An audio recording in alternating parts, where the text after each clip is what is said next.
पाकिस्तान का कौमी खेल हॉकी है, मगर आप आजकल के कौमी हॉकी टीम के किसी भी खिलाड़ी या कप्तान का नाम नहीं बता सकेंगे, क्योंकि शायद आप जानते ही नहीं होंगे। यकीनन इस सवाल पर अक्सर लोग लाइल्मी का इजहार भी करते हैं कि अगर हम उनसे पूछ लें कि भाई किसी कौमी हॉकी टीम के खिलाड़ी का नाम बता दें, लेकिन इसमें आपका कसूर नहीं है। गेंद समीउल्लाह से कलीमुल्लाह, कलीमुल्लाह से समीउल्लाह, फिर समीउल्लाह से कलीमुल्लाह और कलीमुल्लाह के पास ये गेंद लेकर बढ़े, आगे बढ़े और ये गोल। ये जो कमेंट्री थी, ये कमेंट्री भी उस खेल को बड़ा ख़ास बनाती थी। टेलीविज़न सुनने को मिलता था, ये मतलब मुख्तलिफ खिलाड़ियों के नाम आपको बार बार सुनने को मिलते थे। इनके काम ऐसे थे कि इनका नाम ही पाकिस्तान की पहचान बन जाता था। तो ये वाली जब कमेंट्री होती थी तो आपको कमेंट्री भी याद हो जाती थी, खिलाड़ी भी याद हो जाते थे, उनकी पोजीशंस भी याद हो जाती थी। हॉकी आपको हिफ्ज़ हो जाती थी, हिफ्ज़ हो जाती थी। अब तो गेंद ही नहीं मिलता, अब तो गेंद ही नहीं नजर आता। हॉकी का गेंद ही गायब हो गया, वो स्टिक तो फिर बात की दूर की बात है। इस खेल का जवाल 1994 से शुरू हुआ, जब आखिरी बार पाकिस्तान ने हॉकी का आलमी कप जीता था। और हॉकी के कौमी हीरो और साबिक हॉकी ओलंपियन समीउल्लाह खान ने 1976 के जो मॉन्ट्रियल ओलंपिक्स से 1982 तक मुनक्किद होने वाले आलमी हॉकी टूर्नामेंट्स के मुतअद्दिद मुकाबलों में पाकिस्तान की नुमाइंदगी की, और उस ज़माने में पाकिस्तान ने हॉकी के कई आलमी मुकाबले जीते थे। बिल्कुल, समीउल्लाह खान साहब को उनकी रफ्तार के बायस फ्लाइंग हॉर्स का खिताब दिया गया था। और आज हमारी खुशकिस्मती है कि हमारे साथ समीउल्लाह खान साहब और उनकी एहलिया यास्मीन समीउल्लाह साहिबा हमें ज्वाइन कर रहे हैं कराची से। अस्सलाम वालेकुम।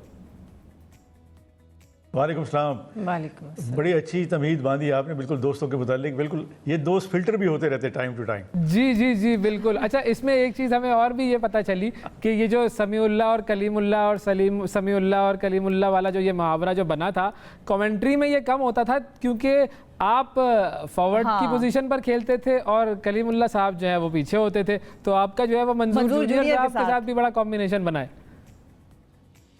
नहीं, असल में कलीम राइट आउट था, मैं लेफ्ट आउट था, तो कभी कभी हम इंटरचेंज करते थे खासतौर पर टूर्नामेंट में। और एसएम नकी मरहूम और फारूक मजहर और जाकिर सैयद ये कमेंट्री करते रहते थे। और फिर उसको जो है आहिस्ता आहिस्ता मोइन अख्तर और दूसरे जो हमारे हैं उमर शरीफ साहब ये टीवी पे कहा तो उससे हो गया। उमर शरीफ साहब बिल्कुल सबसे ज़्यादा उन्होंने ये कहा। जी हाँ बिल्कुल, ये मुहावरा बन गया था। तो ये कैसा लगता था कि जब आप जी इतने उरूज पर पहुंच जाएं कि आपका काम मुहावरों में इस्तेमाल होने लगे? बड़ा अच्छा लगता है। और ये अभी क्योंकि पॉलिटिकल है उखाड़ पिछाड़ हो रही है पिछले 8-10 सालों से, तो ये काफ़ी नाम इस्तेमाल हुआ। मुझे तो प्राइड फील होता है कि चलो इसी बहाने याद करते हैं। और एक नए खिलाड़ियों के लिए इंसेंटिव भी है कि अगर अच्छा खेलेंगे तो नाम होगा, और नाम होगा तो फिर साफ ज़ाहिर है सारी फैमिली और सारे दोस्त रिस्पेक्ट करेंगे। जैसे आप फरमा रहे थे कि 1970 से लेके 94 तक या 84 तक तो बेस्ट इरा था जिसमें स्क्वॉश या क्रिकेट और हॉकी वो टॉप पे थी। बिल्कुल सही। यास्मीन साहबा, आपकी तरफ आएंगे कि आपकी जो मुलाकात थी समीउल्लाह साहब से, उसके बारे में ज़रा बताएं कि इनकी नेचर, एक तो ये बड़े तेज़, ग्राउंड में तो बड़े तेज़ फ्लाइंग हॉर्स भाई, फ्लाइंग हॉर्स, लेकिन क्या वैसे बाकी मामलात में भी ये तेज़ थे? आवाज़ नहीं आ रही। अच्छा, उनको आवाज़ शायद नहीं। सर आप हमारा सवाल इन तक पहुंचा दें। जी, वो कहते जी कि फील्ड में तो तेज़ है, तो ये वैसे भी लाइफ में भी तेज़ है। तेज़ काम करने के आदी तो हैं, तबीयत में है थोड़ा सा चुलबुलापन भी है, थोड़ी सी तेज़ी भी है, बट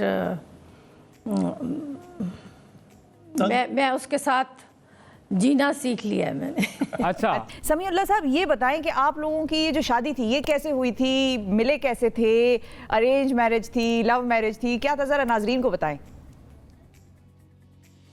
पक्की अरेंज मैरिज थी। मेरा होम टाउन भावलपुर है, इनका मुजफ्फरगढ़। तो मेरी एक कज़न थी, उसने सारा इनिशिएट किया, जो इनकी स्टूडेंट थी। अच्छा, वो कौन सी कज़न थी? अम्बरीन तो नहीं थी? नहीं अम्बरीन नहीं थी। वो बड़ी एक्टिव है माशाल्लाह, वो उसको सब पता है, जितने स्पोर्ट्स का उसको पता है, मेरे ख्याल में बहुत कम लोगों को पता है। जी यास्मीन साहिबा, मैं मुल्तान कॉलेज में पढ़ाती थी उन दिनों, तो मेरी एक स्टूडेंट थी जो इनकी कज़न थी। अच्छा, तो it was more like a student teacher love affair, बजाय इसके कि हमारा आपस में कुछ होता।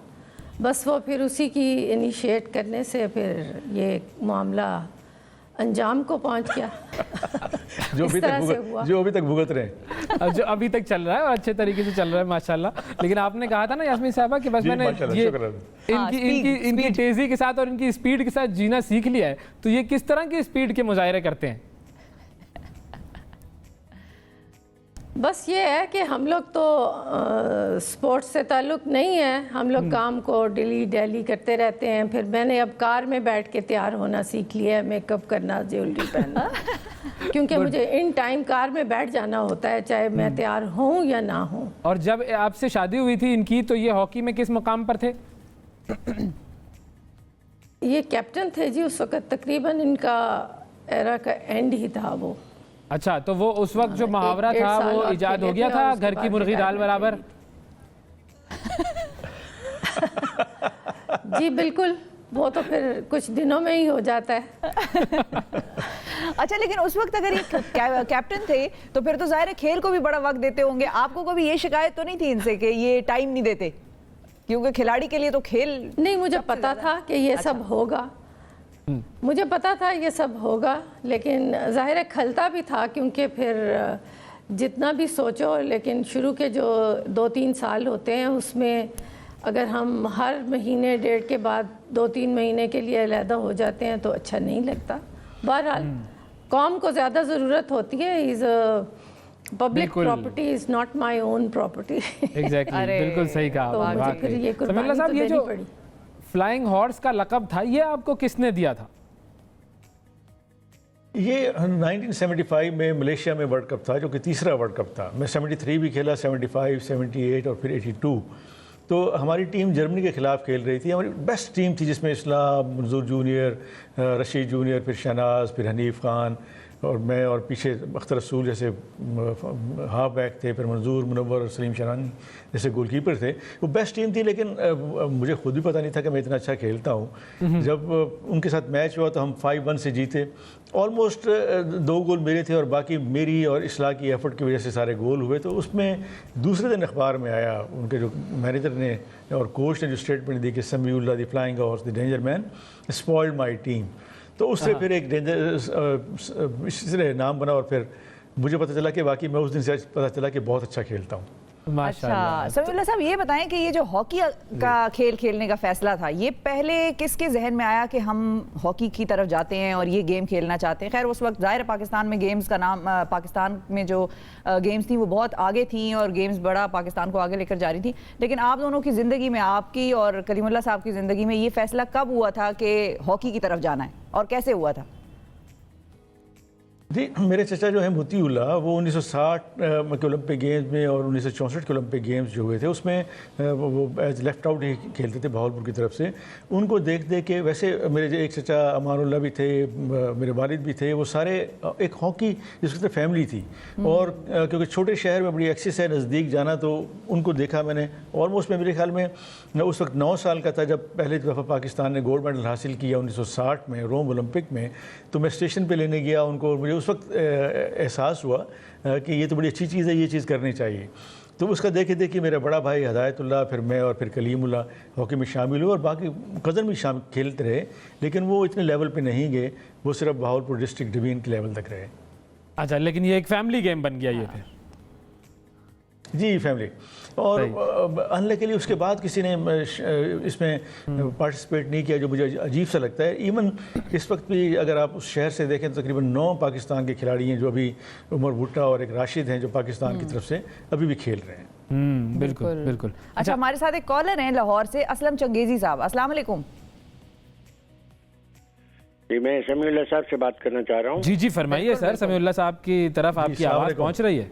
जी, मैं सिर्फ ये पूछना चाह रहा हूँ कि हॉकी को आप कैसे जिंदा कर सकते हैं? हमारे ज़माने में तो कॉलेज स्कूल जो थे वो नर्सरी थे, और वो नर्सरी जब ख़त्म हो गई है और वो ग्राउंड ही ख़त्म हो गए हैं, वो सिस्टम ही ख़त्म हो गया है, तो इसको कैसे दोबारा जिंदा किया जाएगा? तो असलम साहब, आप भी हॉकी खेलते रहे? मैं समीउल्लाह के साथ 70 में पंजाब यूनिवर्सिटी में मैं सीनियर उनके साथ था। मैं अरे वाह वाह वाह वाह वाह सर, समीउल्लाह साहब। शहनाज समीउल्लाह ये पेशावर गए थे हम खेलने के लिए, मैं इत्तेफाक से जा नहीं सका था। मैं गवर्नमेंट कॉलेज का होल्डर हूँ, कप्तान हूँ गवर्नमेंट कॉलेज का। लाहौर का। मेरे साथ तनवीर डार, बिल्कुल। लईक रशीद, ये मेरी कॉलेज की टीम थी। कॉलेज की टीम थी जिसमें 3 पाकिस्तान खेल रहे थे, 4 कैंप अटेंड करते थे। माशाल्लाह। समीउल्लाह साहब क्या कहेंगे? जी ये तो पुराने दोस्तों की बिल्कुल, बैठक हो असलम गई। चंगेज़ी साहब जी जी जी जी, बड़े बड़े अच्छे दिन थे वो। जी, अल्लाह का शुक्र है। आप वालेकुम सुनाइए। सलाम। जी, मैं अब पूछना चाह रहा हूँ जी, कि जी, बड़ी इसको कैसे मेहरबानी। इसको कैसे जिंदा किया जाएगा हॉकी को? चंगेज़ी साहब, मैं बिल्कुल वही बता, अभी भी क्योंकि रिसेंट पास्ट में पाकिस्तान जो है ओलंपिक में नहीं गया, 2016 के ओलंपिक में भी नहीं गया, तो हमें भी अफसोस होता है, आपको भी ज़रूर अफसोस होगा। जैसे आपने बताया कि उस वक्त अगर कोई किसी पंजाब यूनिवर्सिटी में, सिंध में, KPK में या उसमें आता, बलूचिस्तान में, तो वो पाकिस्तान टीम के कैंप में ज़रूर जाता। तो अभी भी हो सकता है, मैं सबको यही कहता हूँ कि पाकिस्तान में अभी इतने ख़राब हालात, नामसाइद हालात के बावजूद भी हॉकी हो रही है, खेली जा रही है। सिर्फ उसको अच्छे खिलाड़ी को कैप्चर करना है और उनको कैंप में ट्रेनिंग देनी है, और कैंप में ट्रेनिंग के साथ साथ सबसे पहले उनको समझाना है कि अब हॉकी स्किल है अपनी जगह पे, लेकिन पावर पे चली गई है। अभी आप रिसेंट पास में देखें कि ऑस्ट्रेलिया और बेल्जियम का जो मैच था वो ज़बरदस्त मैच था, और उसमें पावर प्ले इतना था कि पेनल्टी स्ट्रोक पे गया और बेल्जियम जीता। तो हमें उस तरफ जाना चाहिए, और हमारा साथ वाला मुल्क जो है वो भी 4थे-5वें नंबर पे घूम रहा है। हम कोशिश करें तो हमारी स्किल इसमें ऐड हो और पावर आए, तो पाकिस्तान पहले 8 में आसानी से आ सकता है, और उसमें कम से कम 3 से 4 साल लगेंगे। जैसे आपने कहा कि स्कूल और कॉलेज की टीमें ख़त्म हो गई, तो वो तो अब घरों में चले गए। लेकिन अभी भी जैसे छोटे छोटे शहर हैं, या कराची में, सिंध में देख लें आप, तो हॉकी टर्फ लगी हुई है, बच्चे खेल रहे हैं। सिर्फ अच्छे ऑर्गेनाइज़र, गवर्नमेंट की स्पॉन्सरशिप और स्कूल कॉलेज में इंकरेजमेंट हो तो पाकिस्तान की हॉकी और दूसरी स्पोर्ट्स भी बेहतर हो सकती हैं। बिल्कुल बेहतर हो सकते हैं, सही फरमाया। यास्मीन साहब, आपकी तरफ आएंगे। आप का ताल्लुक पढ़ाने से है, लेकिन पढ़ाने के अलावा और आपको किस तरह के शौक़ हैं, और स्पोर्ट्स से आपका किसी किस्म का कोई इंटरेस्ट, कोई वास्ता, कोई राब्ता समीउल्लाह साहब के अलावा? अगर कोई और गेम भी पसंद हो तो आप कह दें, मेरा ख्याल है वो समीउल्लाह साहब माइंड नहीं करेंगे। पढ़ाना तो अब किस्सा पारीना हो गया है, वो मैंने शादी के बाद छोड़ दिया था। अच्छा। और I am full time house wife. लेकिन खेल की हद तक ये है कि मुझे सारे स्पोर्ट्स बहुत पसंद हैं, और जब आपके हस्बैंड किसी एक ख़ास स्पोर्ट्स से मुंसलिक हों तो फिर आपकी पूरी कंसंट्रेशन उसी स्पोर्ट्स की तरफ चली जाती है। शादी से पहले भी देखने की हद तक मैं सारी स्पोर्ट्स देखा करती थी, रातों को जागना भी पड़ता था, कई दफ़ा आधी रात को मैच बाहर के मुल्कों से आते थे। तो मुझे बहुत शौक़ था अपने मुल्क को जीतता हुआ देखने का। तो अब वो सिचुएशन नहीं रही, तो फिर हम लोग जागते भी नहीं हैं। तो ये बताएं उस वक्त कि तो स्क्वॉश थी, क्रिकेट थी, स्नूकर था, बड़ी बड़ी गेम्स थी जो पाकिस्तान में चल रही थी। जी बिल्कुल। अच्छा, ये बताएं यास्मीन साहिबा कि अब जब हस्बैंड आपका इतने बड़े लेवल का प्लेयर हो और पूरा पाकिस्तान आवाज़ें लगाता और समीउल्लाह सब वो जो एक चीयर करते हैं लोग, तो उसमें ज़ाहिर है फैंस होते भी हैं और फैंस होती भी हैं, तो वो जो होती हैं वो कभी परेशानी का बायस बनी? नहीं जी, मैंने होतों को भी और होतियों को भी सबको बड़ी अच्छी तरह हैंडल कर लिया था। मुझे कोई खुदा दाद सलाहियत थी, मुझे कभी मसला नहीं हुआ, मैंने उनको बड़ी अच्छी तरह हैंडल कर लिया था। बिल्कुल, होते सोते आपने सब देख लिया। ये है पढ़े लिखे लोगों का कमाल। सही। अच्छा, एक और कॉलर है जी आपके लिए लाहौर से। अस्सलाम वालेकुम। जी वालेकुम सलाम। अस्सलाम वालेकुम जी। मैं जी मिसेज अलीम बोल रही हूँ लाहौर से। जी फरमाइए। जी, मैंने इनसे ये कहना था कि हमारे बन्नू मर्दान पेशावर में बहुत अच्छा टैलेंट है। जी जी। और ये वहाँ जाके इनको पता भी है, इनके साथ खेले हैं सारे हमारे। हाँ, टीवी का वॉल्यूम बस बंद कर दें अमरीन साहिबा। जी जी, थैंक यू जी। जी सही कह रही। जी जी जी समीउल्लाह साहब। जी बिल्कुल ठीक है कि बन्नू में मुझे अच्छी तरह याद है कि हम पाकिस्तान हॉकी टीम वहाँ गई थी, DI खान में भी पाकिस्तान हॉकी टीम गई थी वो खेलने के लिए, और कस्टम तो आमतौर पे जाती रहती थी। इनकी बात ठीक है, ये खुद बड़ी स्पोर्ट्स लवर है, और बिल्कुल इनकी ठीक। KPK में अगर नौशारा देखें और ये मर्दान देखें, ये इलाके जो हमने लिए उसमें बड़ी हॉकी हो रही है। बलूचिस्तान में सिर्फ सिबी और कोयटा में है। सिंध में अगर देखें तो कराची, हैदराबाद और नवाब शाह में भी इवन हॉकी हो रही है, और सक्कर में भी है। जैसे मैं पहले कह रहा हूँ कि खिलाड़ी बड़े हैं, सिर्फ उनको रजिस्टर्ड करें। आजकल जैसे कंप्यूटराइज सब चीज़ें हैं और नंबर बढ़ाएं। मंजूर जूनियर वगैरह कोशिश तो कर रहे हैं, लेकिन हमेशा मैं उनको कहता हूँ कि जब सिलेक्शन अच्छी हो तो फिर उसके साथ कैंप भी लगाना चाहिए ताकि खिलाड़ियों को ट्रेन करते रहें। बेशक वो शॉर्ट कैंप हो, 15 दिन का हो, 20 दिन का हो कोविड की वजह से, लेकिन वो कराची में भी होना चाहिए, इस्लामाबाद में भी होना चाहिए, लाहौर और पेशावर और क्वेटा। लेकिन मैं एक ज़रूर बात कहूँगा कि इस वक्त पाकिस्तान के जो दो हमारे ऑलमोस्ट पाँचवें नंबर पे हैं खिलाड़ी, वेट लिफ्टर और दूसरे हमारे जेवलिन वाले, जी हमारे पास सिर्फ एशिया के स्टैंडर्ड का सिर्फ एक ही कॉम्प्लेक्स है, या बर्ड के करीब जिनाह स्पोर्ट्स कॉम्प्लेक्स इस्लामाबाद। ये सब बड़े बड़े शहरों में होना चाहिए, या कम से कम जो प्रोविंशियल कैपिटल है वहाँ होना चाहिए, ताकि खिलाड़ी वहाँ जाएं, वहाँ ट्रेंड हों, वहाँ पे स्टाफ भी ट्रेंड लगाना चाहिए। ऐसे ना हो कि वो फेक डिग्री वाले या दूसरे जो हों, या मेरा भाई और उसका भतीजा। अगर ये करें तो दुनिया सारी में हो सकता है। बेल्जियम की मिसाल आप देख लें कि उन्होंने पिछले 10 साल से हॉकी में डोमिनेट किया हुआ, छोटा सा मुल्क, कभी उन्होंने हॉकी खेली नहीं थी। हमसे वो 7-7 गोलों से हारते थे ये अर्ली 70s और अर्ली 80s में। अब आप देखें कि वो पिछले दूसरा ओलंपिक है जिसमें वो गोल्ड मेडलिस्ट हैं और वर्ल्ड कप के वो रनर अप हैं। तो सिर्फ एक अच्छा प्लान करने वाली बात, और मुझे उम्मीद है कि वज़ीर आज़म जो खुद हॉकी और ख़ुद क्रिकेट खेलते रहे, तो उनको अब कुछ समझ आई है कि नहीं, स्पोर्ट्स में कुछ करना चाहिए। तो अल्लाह करे कि वो स्पोर्ट्स में कुछ करें। उसमें स्पोर्ट्स मैनों का भी फ़ायदा है, उनको जॉब मिलेंगी और हुकूमत पाकिस्तान की नेक नामी भी है। बिल्कुल सर, आपके कैरियर का जो ज़ाहिर है, जब वर्ल्ड कप जीतते हैं तो वो तो खैर एक डिफाइनिंग मोमेंट होता है, आपको हमेशा याद रहता है, लेकिन उनके अलावा कौन सा ऐसा कोई मोमेंट था जिस पे आपको, जो हमेशा आपके जहन पर नक्श है, कि जिसको आप कहेंगे बस ये मोमेंट था जिसमें बस यादें उसकी निकलती ही नहीं दिल से? बिल्कुल, मैं सबको बताता रहता हूँ कि 1982 के जो एशियन गेम्स था, जो हम दिल्ली में खेल रहे थे, दिल्ली में खेल रहे थे, उसमें हम भारत को 1 के मुकाबले में 7 गोल से जीते। और उसमें इंदिरा गांधी भी थी, सारे टॉप क्लास उनके जो जितने भी एक्टर्स और जितने पॉलिटिशियन थे वहाँ पर थे। और दूसरे या तीसरे मिनट में उन्होंने एक गोल कर दिया। उसके बाद हमारी टीम ने मुसलसल, जिसमें हसन सरदार था, रशीद उल हसन, मंजूर सीनियर, मंजूर जूनियर, कलीमुल्लाह, हनीफ खान, तो इन्होंने मिल के 7 गोल किए। जब 5 गोल हुए तो टोटल स्टेडियम खाली हो गया, और उसके बाद सब VIP जो लोग थे वो चले गए। तो वो बीइंग कैप्टन एक बड़ी अजीब सी बात थी कि ये रिज़ल्ट आना, और मेरे ख्याल में ये आइंदा कई साल ये रिज़ल्ट जो है, ये रिकॉर्ड जो है कोई नहीं तोड़ सकेगा, क्योंकि फाइनल में 7 गोल करना बहुत बड़ी बात है। और लकीली वो क्योंकि टीम अच्छी थी जी, तो बड़ा अच्छा। और ऊपर नूर खान थे, एयर मार्शल, और उसके साथ साथ ब्रिगेड आतिफ थे, खालिद महमूद थे, सईद अनवर थे। तो जब टॉप अच्छी हो, ऑनेस्ट हो, डेडिकेटेड हो, तो नीचे सब चीज़ें ठीक हो जाती हैं। हाँ, वो टॉप से it comes from the top. बिल्कुल, एक मोमेंट मुझे भी ऐसा है जो नहीं भूलता। कराची में YMCA ग्राउंड में हम भी हॉकी खेला करते थे। वहाँ पर को वो समर जो है वो कोचिंग कैंप्स लगा करते थे, तो उस वक्त मैं भी हॉकी खेलता था। और हमारे एक कैंप में आपने शिरकत की थी, और जब सारे स्टूडेंट्स को वो T-शर्ट्स दी गई थी तो वो मैंने आपके हाथ से ली थी। तो वो मोमेंट जो है वो मुझे भी नहीं भूलता, मुझे भी जो है वो हमेशा याद है, और I feel lucky and proud. आप बिल्कुल सही बात कर रहे हैं कि ये बिल्कुल वही है, लेट 70s की बात कर रहे होंगे, अर्ली 80s की, जिसमें कमर रियाजुल हक वो उस वहाँ कोचिंग कैंप लगाते थे, और वो कितनी एक्टिविटी थी। आप अब हमने खुद इसमें बड़े टूर्नामेंट खेले। YMCA की जो आप बात कर रहे हैं, आजकल रेनोवेट हो रहा है, बड़ा अच्छा हो रहा है, फिर अच्छा प्ले ग्राउंड बना रहे हैं।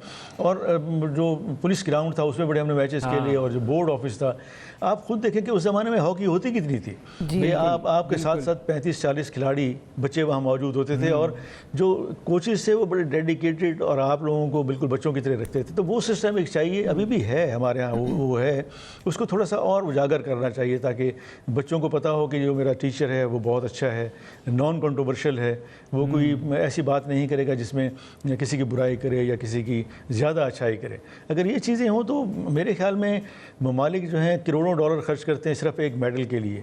तो ये तो फ्री का मेडल है, अगर थोड़े से पैसे खर्च करके आपको मेडल मिले तो नेक नामी है पूरी दुनिया में। बिल्कुल ठीक है जी, बहुत शुक्रिया अदा करेंगे समीउल्लाह साहब और यास्मीन साहिबा आपका। आप दोनों ने वक्त दिया हमें और हमारे प्रोग्राम की भी शान बढ़ाई, और बार बार हम यही जिक्र करते हैं कि ये वो लेजेंड्स हैं कि जिन्होंने पाकिस्तान के लिए बड़ा ज़बरदस्त काम किया है।